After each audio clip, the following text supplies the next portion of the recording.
Somewhere beneath the vast, windswept grasslands of Mongolia, hidden under layers of earth that have shifted and settled over 8 centuries, lies a secret that has obsessed historians, archaeologists, and treasure hunters for hundreds of years. The tomb. The final resting place of Genghis Khan, the man who built the largest contiguous empire in human history, who reshaped the world in ways we still feel today, and who in death vanished so completely that not a single person alive today knows where he is buried. This is the story of that vanishing, and the extraordinary, almost impossible quest to find him. Part 1. A man who shook the earth. To understand why finding this tomb matters so much, you have to understand who Genghis Khan actually was. Not the caricature, the blood-soaked barbarian from the edges of the known world, but the real man. The historical figure who emerged from poverty and trauma to become the most transformative individual of the medieval era. He was born around 1162, in the borderlands between what is now Mongolia and Siberia, to a minor tribal chief. His birth name was Temujin. His early life reads like something from a dark fairy tale. His father was poisoned by rivals when Temujin was just 9 years old, and his family was immediately abandoned by their clan, left to die on the steppe. His mother, Holin, kept her children alive through sheer ferocity, gathering roots and berries from the frozen ground. As a teenager, Temujin was captured by enemies and enslaved, forced to wear a heavy wooden yoke around his neck. He escaped. He came back. By the time he was in his 40s, this man who had been left for dead on the Mongolian steppe had unified every nomadic tribe across the region, something no one had ever managed before, and declared himself Genghis Khan, universal ruler. What came next was a military campaign of staggering scale. In just 25 years, his armies conquered more land than the Roman Empire accumulated in 4 centuries. They swept through China. They tore through Persia. They shattered the Khwarezmian Empire, destroyed cities that had stood for 1,000 years, and rode all the way to the doorstep of Western Europe before turning back. The death toll was catastrophic. Historians estimate that Genghis Khan's campaigns killed somewhere between 10 and 40 million people, in a world with a far smaller total population than today, that represented perhaps 10% of all humanity. Some regions of Central Asia and Eastern Europe lost more than half their populations. The effects were so massive that scientists have actually found a measurable drop in atmospheric carbon from that era. So much farmland was abandoned, so many forests regrew, that the planet itself recorded the death toll. And yet, the Mongol Empire also created one of the most remarkable periods of cross-cultural exchange in human history. The Pax Mongolica, the Mongol Peace, opened safe trade routes stretching from China to Europe. Ideas, technologies, foods, and yes, diseases moved along these roads. Paper money, gunpowder, the Black Plague. Marco Polo made his famous journey straight through the heart of the empire. In many ways, Genghis Khan's conquests created the very conditions for globalization itself. This was the man, feared, admired, despised, and worshipped, sometimes by the same people. And in the summer of 1227, somewhere in northwestern China, after a fall from a horse during a campaign against the Tangut people, Genghis Khan died. He was somewhere between 60 and 70 years old. And then, deliberately, systematically, the Mongols made him disappear. Part TWO, the Great Erasure. What the Mongols did next is, historically speaking, one of the most extraordinary acts of deliberate concealment in all of human history. They didn't just bury their leader. They buried him in secret, and then they buried the secret. The historical accounts, written mostly by Persian and Chinese scholars working from second- and third-hand information, describe a funeral procession of terrifying purpose. The body of Genghis Khan was transported back to Mongolia, across hundreds of miles of open steppe. Any living thing the procession encountered along the way was killed. Travelers, villagers, animals so that no one could report where the cortege had passed or in which direction it was heading. The soldiers who carried the body home were themselves killed afterward to protect the secret. And then, according to some accounts, the soldiers who had carried out those killings were also killed. Whether every detail of these accounts is accurate, historians continue to debate, but the intent is unmistakable. The Mongols wanted absolutely no one to know where Genghis Khan was buried, and they largely, remarkably, succeeded. According to tradition, after the burial was completed, 1,000 horses were ridden back and forth over the site until it was indistinguishable from the surrounding grassland. Some accounts say a river was diverted to flow directly over the grave. Others describe trees being planted to mark the years of mourning, a grove growing thicker and thicker until the tomb was swallowed entirely by forest. Whatever the specific method, the result was identical. Within a generation, even the Mongols themselves were not entirely sure where their founder lay. Why? Why go to such extraordinary lengths to erase the most powerful man who had ever lived? The answers are part practical, part deeply spiritual. Practically, the Mongols feared that a known grave would be looted, enemies would desecrate the remains.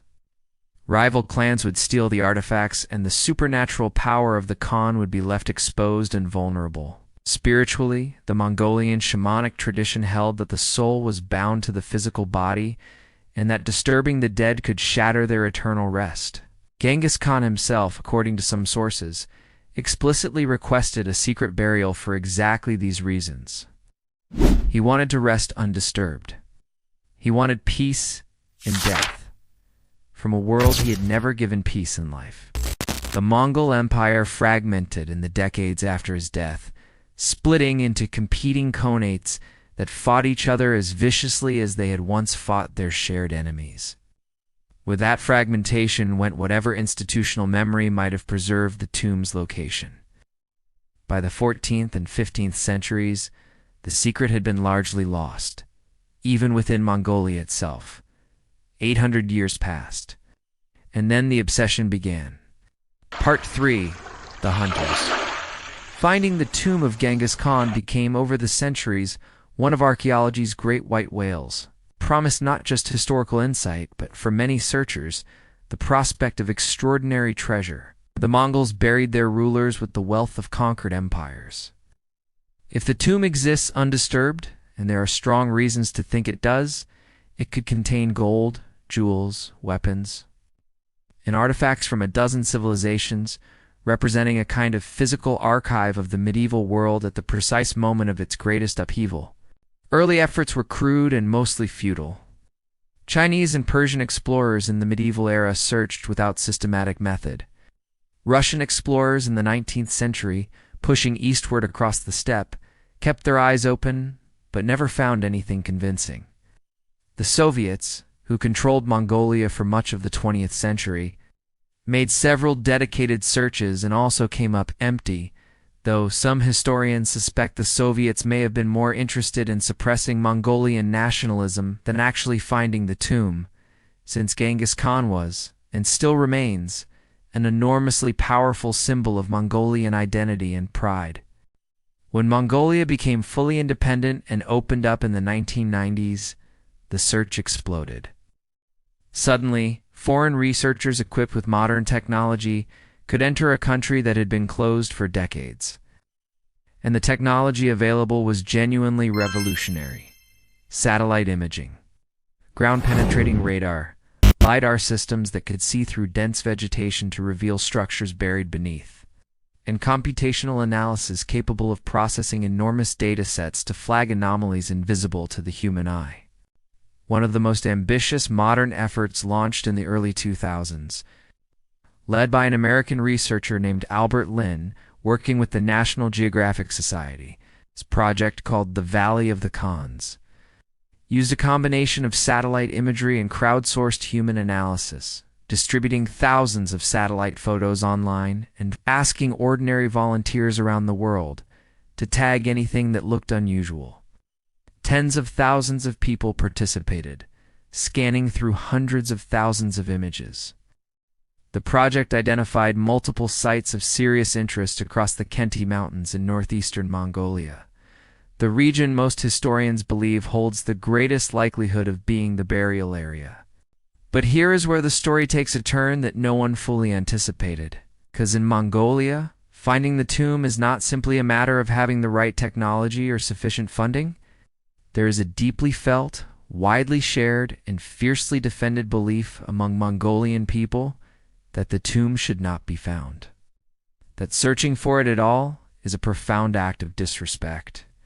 That the great Khan asked for peace, and the least the world owes him is exactly that.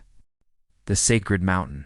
The region surrounding Burkhan Khaldun, the Sacred Mountain in the Khenti Range of northeastern Mongolia is, for many Mongolians, the most hallowed ground in the country. Genghis Khan himself described it as sacred during his lifetime, traveling there to meditate before major campaigns and expressing deep personal reverence for the mountain's spiritual power. The most widely accepted historical hypothesis places his tomb somewhere in this region, possibly on or near Burkhan Khaldun itself. The mountain is now protected as part of a UNESCO World Heritage Site. Access is tightly controlled by the Mongolian government.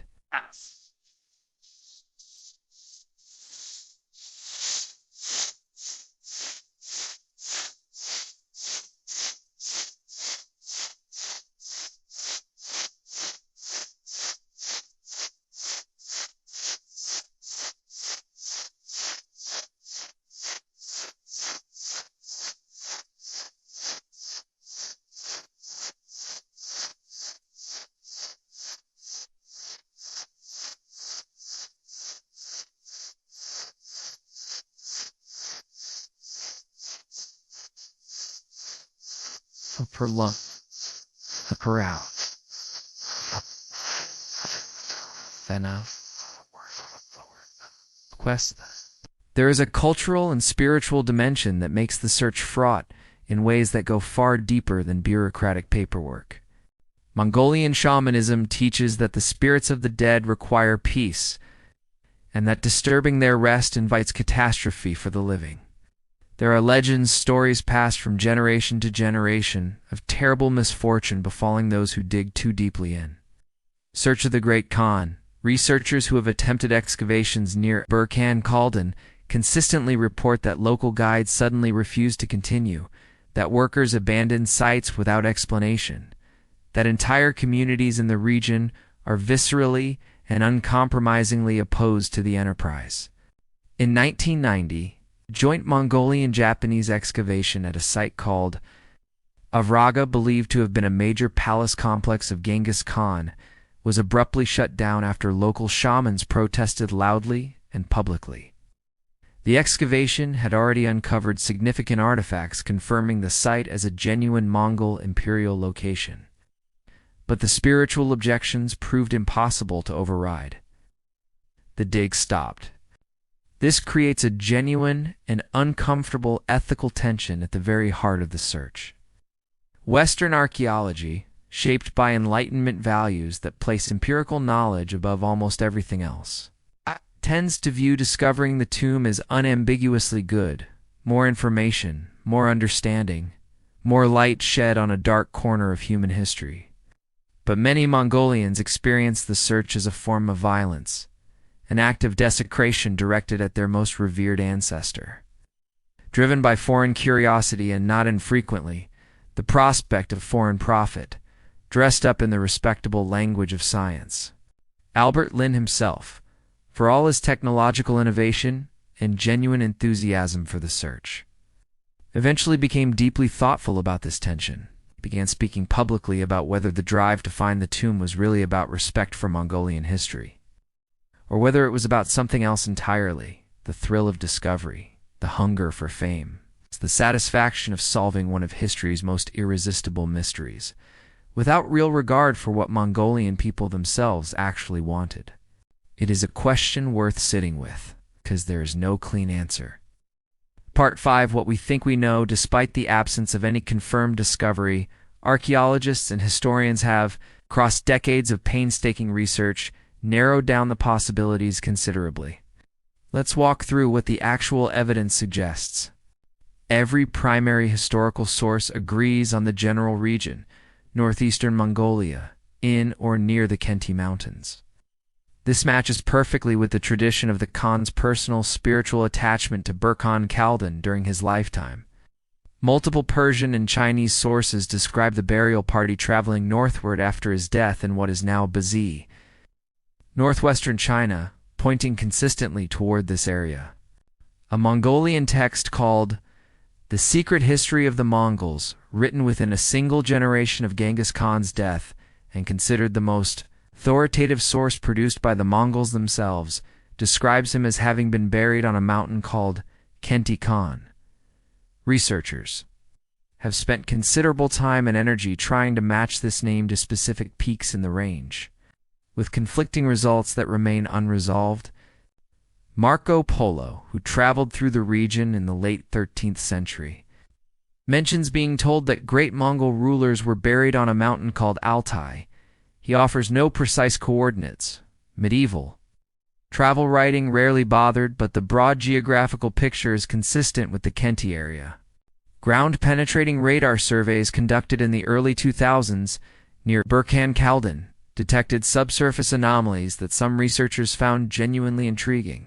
But subsurface anomalies are extremely common, and without excavation, which the Mongolian government has not permitted, there is no way to determine whether they represent natural, geological features or evidence of human construction. In 2004, a Mongolian archaeologist named T.S. Turbat announced that his team had found what appeared to be a large medieval tomb complex in the Khenti region. The initial announcement generated significant excitement in the international archaeological community, but further investigation suggested the site was the burial ground of a Mongol noble, almost certainly a deeply significant historical find in its own right, but not the tomb of the Khan himself. This kind of agonizing near-miss has been repeated multiple times across the decades, feeding hope and frustration in equal and exhausting measure.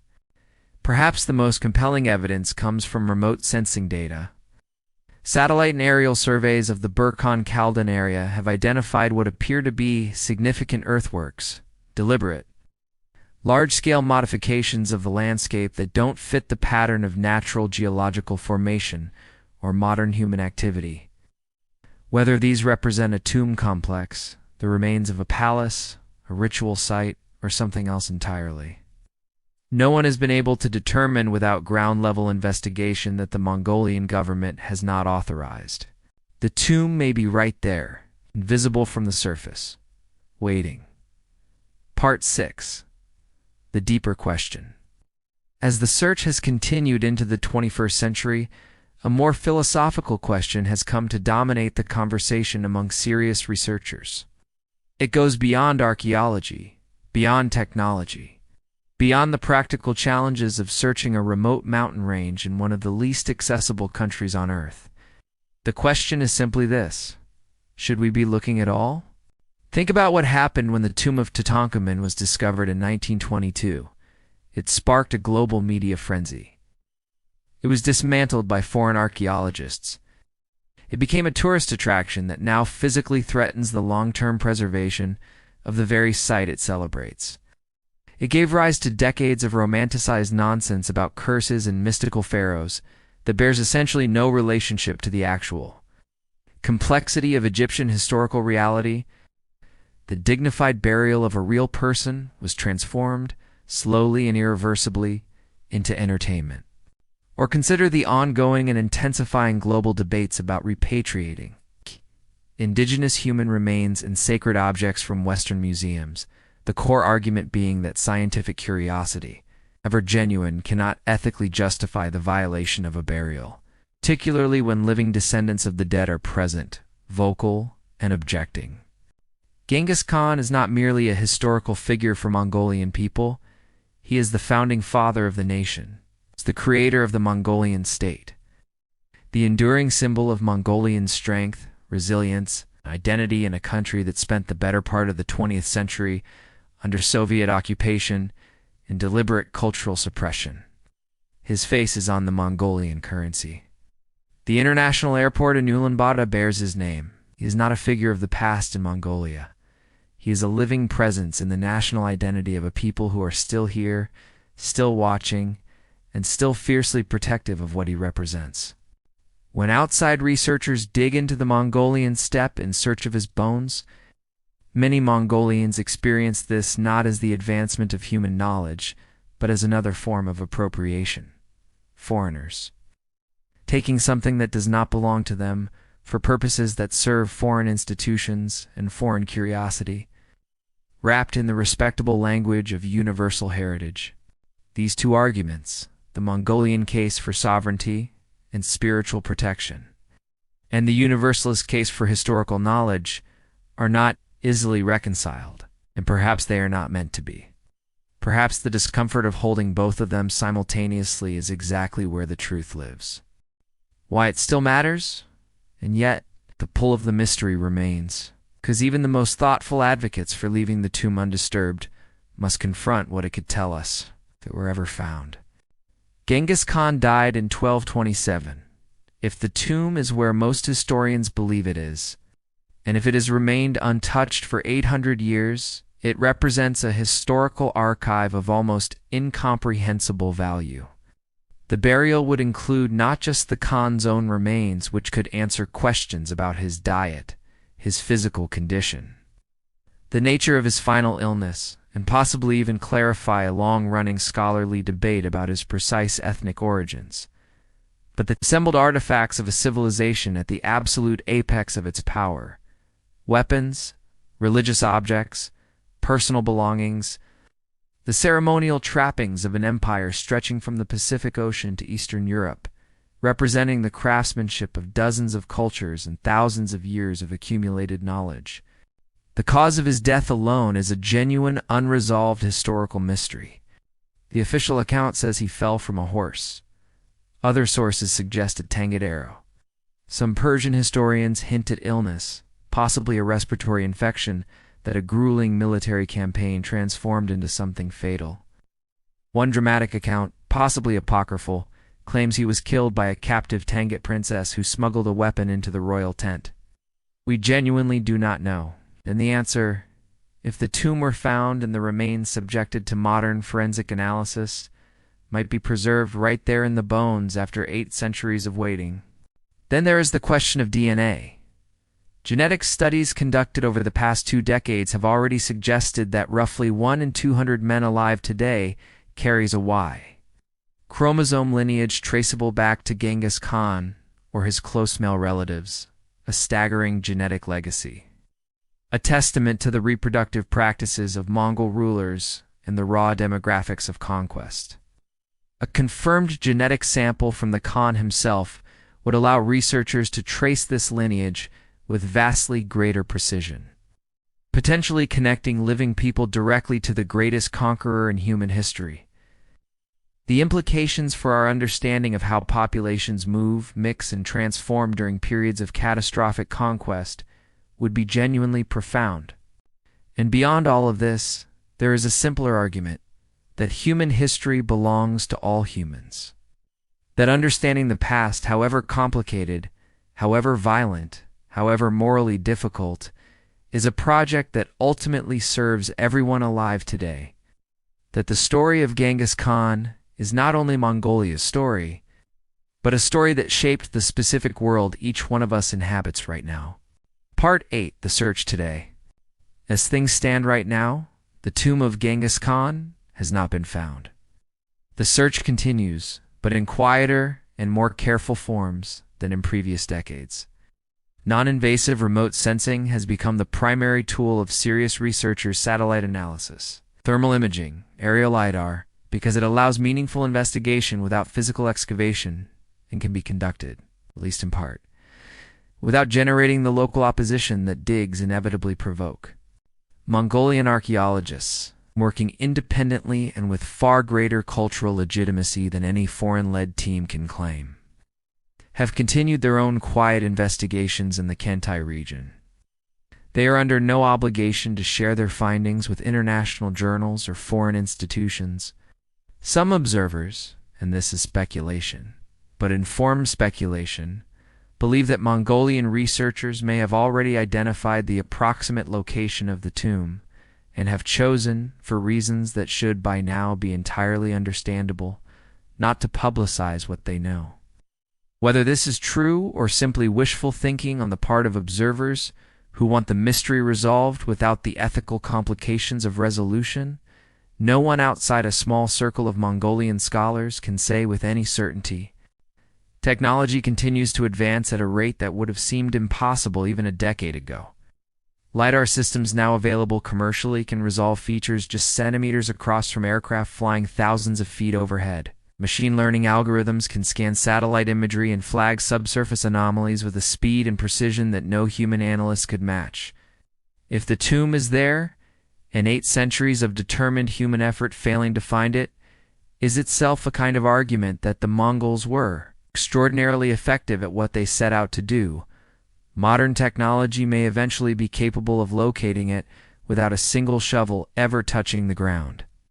The question is what happens with that knowledge. If remote sensing confirms the location with high confidence, does that information get published in an international journal? Does the Mongolian government make an announcement? Does it remain a protected secret, known to Mongolian authorities, shared with no one outside? These are not hypothetical questions for the distant future.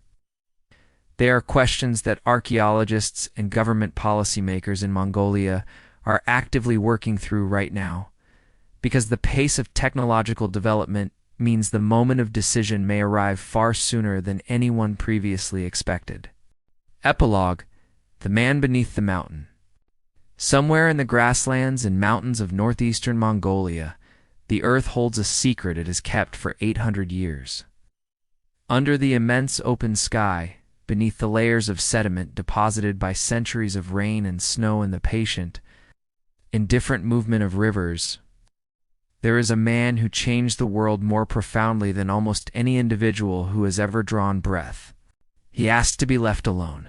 His people honored that wish with a thoroughness that speaks to something deep, a recognition, perhaps, that what he represented was too vast, too sacred, too genuinely dangerous to be marked by a mere stone above the ground. The world has changed beyond recognition since Temujin rode out of the Mongolian steppe to remake it. The empires he destroyed have been replaced by other empires, which have themselves crumbled. The religions he tolerated and sometimes suppressed have evolved into forms he would not recognize. The trade routes he established have been superseded by cargo ships and undersea cables. The violence he unleashed, staggering, world-altering, beyond our full comprehension, is now a chapter in textbooks, the subject of documentaries and academic papers and films. And yet the question he poses in death remains as live and as uncomfortable as anything he posed in life. What do we owe the dead? What belongs to history, and what belongs to the people who carry that history in their blood and their stories and their sense of who they are? Can the hunger for knowledge, even genuine, serious, well-intentioned knowledge, justify the violation of a resting place that a man explicitly asked to keep forever undisturbed?